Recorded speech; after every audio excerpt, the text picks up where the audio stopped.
I would like to let you start by sort of telling us your story from the beginning. I'm interested sort of in where you are now because I've heard a lot about you over the years, but sort of starting from the beginning, and you could just maybe before you do that, for people who don't know, you give an introduction and sort of an overview. Thank you. Quick. I was born in Spanish Honduras in the year of 1933. I was born in a small village named Milanga. The boy grew up, never going to school, whether kindergarten, high school, grade school, or whatever. Became a merchant seaman. But by the time he became a merchant seaman, he was very deadly ill. He had diabetes. He had asthma from birth. He was impotent at 28. And at 30, he had diabetes, asthma, obesity, and insanity. And with the help of Mexican people, I was cured. I decided to enter the field of natural medicine. Can I interrupt you for a quick second? Of course. I'm sorry. When you started off, you were referring to yourself in the third person, and you switched to the first person. Do you see who you were earlier in your life as sort of a different person, as though you've sort of become yourself in the second half of your life? I was always a different person. I disagree with everything. I disagree with everything. Everything I heard, I disagreed with. Right. And I was 14 years of age when I said that I was going to work. I was working since I was 11 because my grandmother raised me. And she was my responsibility to take care of paying the rent, buying her clothes, buying her food. So, but I was tall and I was very, I suppose, sensible. So I just grew up, and at 14, I made a statement that I was going to do something to help humanity. But when I made that statement, I also knew that I was going to come up against the established or prevailing philosophy of life. That I knew at 14 years of age. But I didn't know that one day that I would become the person that I'm known for today as being the healer. I didn't know that. But even before I became the healer, I didn't have a girlfriend until I was 21 because I disagreed with what I saw. And even now, my interrelationship with women, I don't believe that there is a woman that could rightfully say that they love me because of the way that I live and the way that I see things. And I'm not really upset or bothered by that. But I live different. I see different. I feel different. And I don't like to share that with most people because it is so far away. You don't want to disturb anyone. But even the healing that I bring to the world, look at that. My first patient, my very first patient, I was a steam engineer working for the county of Los Angeles. And this blind man had heard that I was experimenting with these plants. And his neighbor said, well, why don't you take it? And he took the plants, and in 2 days he was seeing. And he was blind for 11 years. That shook me because I couldn't explain to the world the mechanics behind this blind man seeing. What were your thoughts when you formulated the compound? Right. The way that the compounds came into existence, was being a steam engineer, I knew that the pH value, the pH factor, had a lot to do with healing. And the herbalists then, like the herbalists today, are unaware that the pH factor has a lot to do with it. Meaning this, I said that if God tell us that the herbs are for the healing of the nations, in the book of Genesis, in the book of Ezekiel, in the book of Exodus, and the book of Revelation, it says that the herbs are for the healing of the nations. Then as I go further into the history of medicine, this is what I found, that the great Hippocrates used herbs to cure disease, and that he cured every disease known to man. This man was curing every disease in Greece. 365 years before Christ was even born. So when people tell us that only Jesus heals, you remind them that Hippocrates was here long before he was born, 300 years. So I said, if Jesus cured with herbs, Hippocrates cured with herbs, and God said the herbs, then what's up? Why aren't we curing with herbs today? Mm-hmm. So I said, one day when I went to work, my wife and I was talking all night. We were engaged in this conversation about these herbs.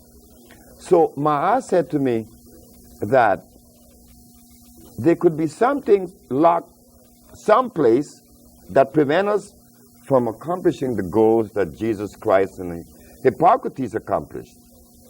When I went to work that night, I found it. I laughed. Oh, I was so happy.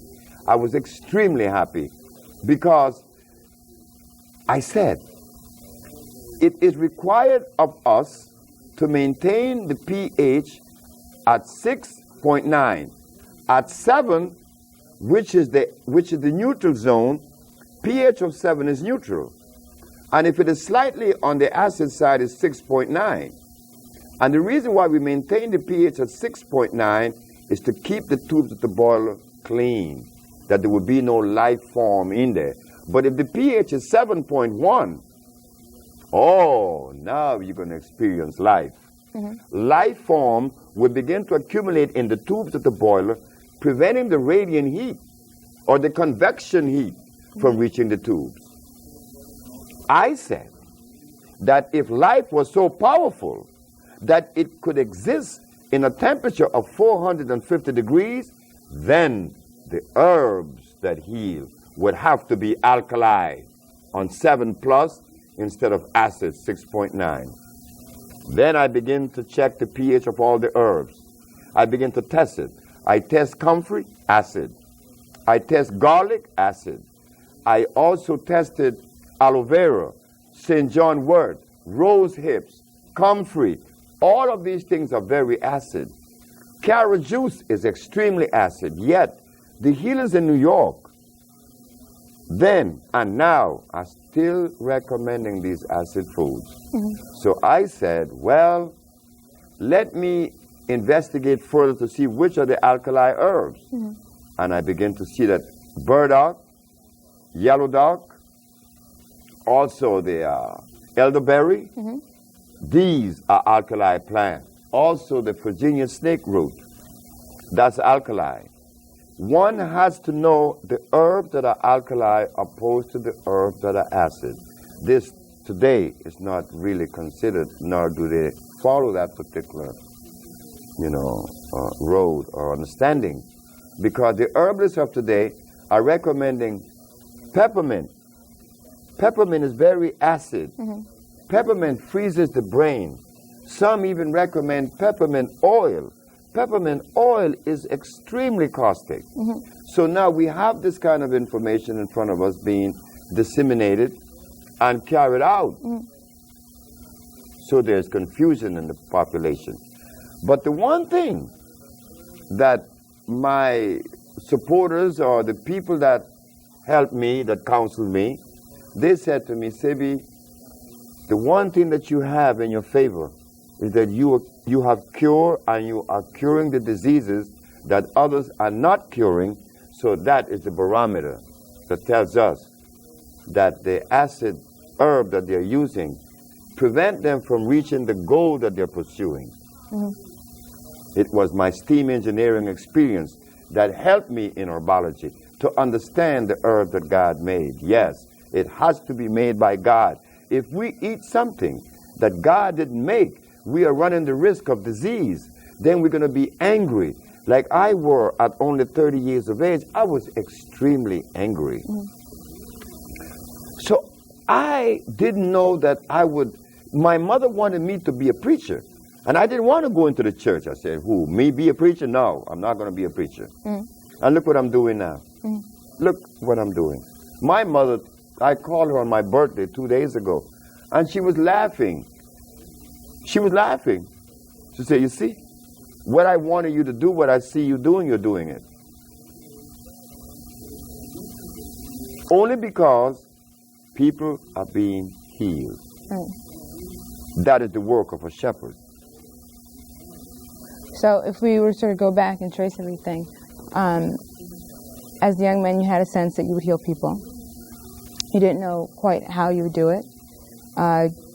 You went through to become a young man in your early 20s, and you were still unhealthy yourself, but you started to look into herbs. No, I didn't look into herbs in my 20s. I didn't know anything about herbs in my 20s. No. I made a statement at 14 that I was going to do something to help humanity. Right. But I didn't know it was going to turn out to be these herbs.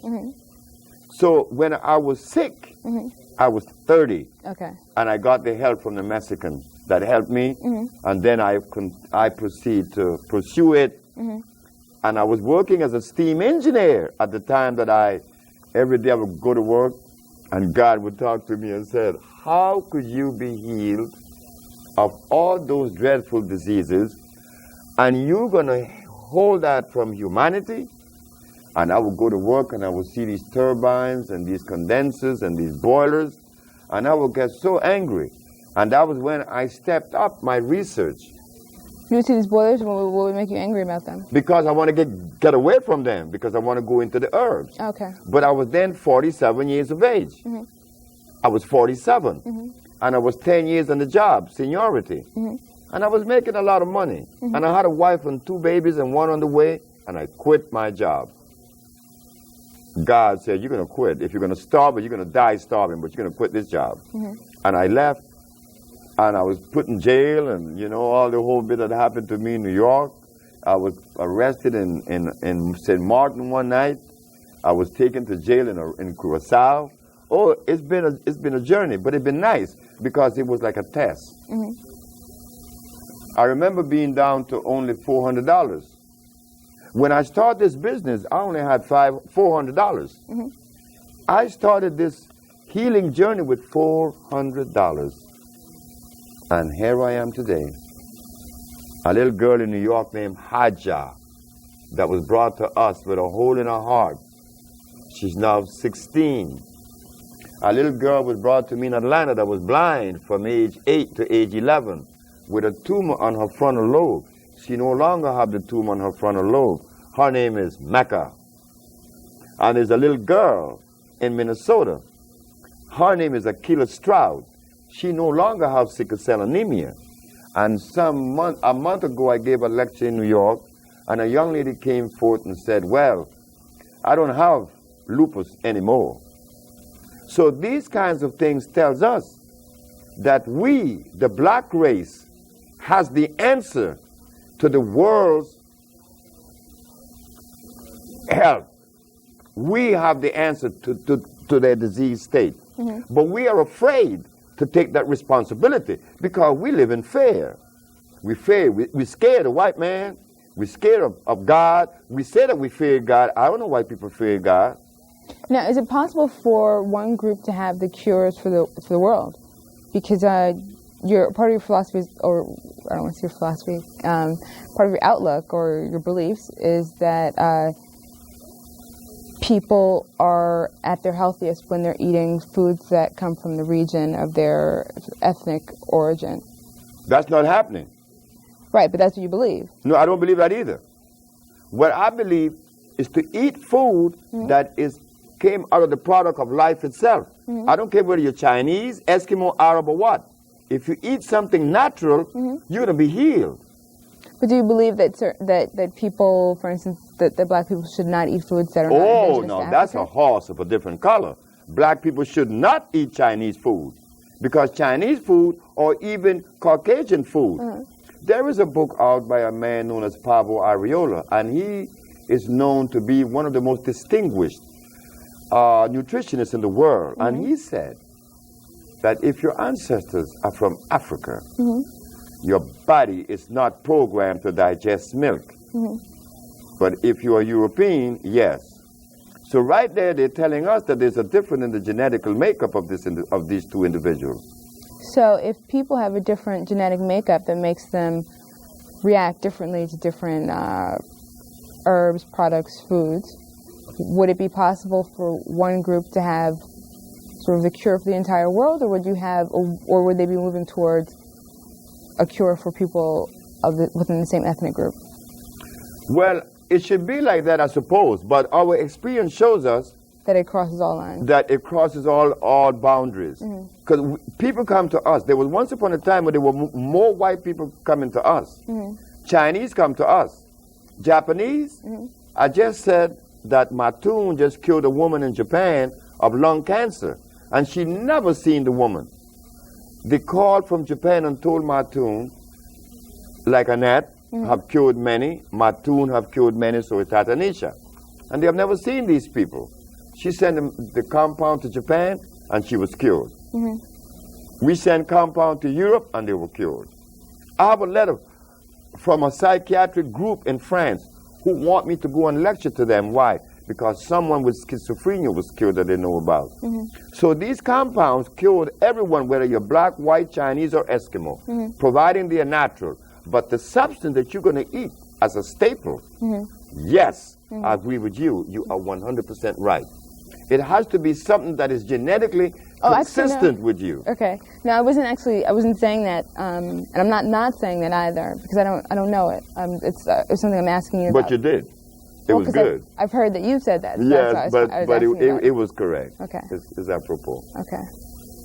And I'd like to hear a little bit about that in terms of people and the relationship between the staple diet and where your ancestors are from. We're going to give you an example, a good example. From the day that God created this universe and made black people, how many years it has been since God placed black people in Africa? Do you have any idea? The anthropologist has no idea, but it would spout out these numbers for you, that God made the universe 9.5 billion years ago. So the other is, when did he put black people in Africa? They say 1.5 million years ago. But what was the food that God placed in Africa for these people? Certainly, it could not have been potatoes. It could not have been rice or beans or yams or chicken or hogs or cows. It could not be a goat or a lamb, because all these things are hybrid. God did not make these things. These things came just recently, only 4,000 years ago. So what were we eating in Africa before we were taken away? What were we eating in Africa before there was an invasion by the man from Europe? We simply do not know. And it is because we are unaware of this diet that God made specifically for us. This is why we're angry today and we're so divided. Everybody's laughing at us. They're laughing more at me. On the airplane, the pilots came to see me a few weeks ago when I was in the plane before 911, and they were looking at the brochure that I had that says that AIDS has been cured, and herbalists cure AIDS, and the Supreme Court of New York cannot deny, can't disagree. They were laughing at me. Why? Because you are not supporting me. So they think that I'm a fake. Because if it was a white man curing AIDS, the captain said, the whole white race would be supporting them, but my race is not going to support me. The leaders of America can't do it. Farrakhan can't do it. Jesse Jackson can't do it, because they were not designed to do this kind of work. They were designed to lobby and to talk and to, like Mr. Al Sharpton, he likes to make people march. That's cool. But we got a job to do in healing the black race now. That comes in a different category. Those leaders cannot help me. And that's why I'm vulnerable. In what ways is the black race in need of healing? In what ways is the black race need healing? One of the areas that the black race need healing mostly is in the central nerve system. Because we have been eating acid food for 400 years. And how does that manifest itself in terms of socially? Socially, physically, and physically. What's the damage that? Okay, socially, we see that very seldom our leaders agree with their own selves. The leaders are at war. They're all in disagreement, because among the leaders, you find Muslims, you find Christians, you find Buddhists, you find all of that. And they all seem to disagree with each other's position. The politician, well, I don't know what role politics play in our progression health state. How we see it, again, is that we are not together on any issue that is pragmatic, that's going to elevate us in producing something for our own existence. Self-preservation is the first law of nature, and we are the only people on the planet that denies that. Okay, so I guess there are a few things I want to pull out of what you just said. The first one is a relationship between diet and behavior. Diet and behavior has a direct their relationship. Okay, and then that this is affecting Black Americans in a particular way, so that it's something you can see throughout sort of our community. And would the difference be that Black Americans are not in their sort of original like homeland, and so that would be why there'd be a greater problem for Black Americans? Temperature and food. Temperature and but not so much as the African. Do you know that Black America, on the scale from 1 to 10, if we are to be perfect at 10, Black America is about 5, Africa is about 2. Black America is closer to the goal than Africa. You're talking about food or diet? I mean diet or behavior? Diet and behavior. Okay. Because if a young man in California is in love with you, that you met, he's not going to ask you what tribe are you a member of, right? No, you're not. Right. But in Africa, if you are Susu and I'm a Malenke, I'm not going to marry you because I'm supposed to be your enemy. But they're both Black.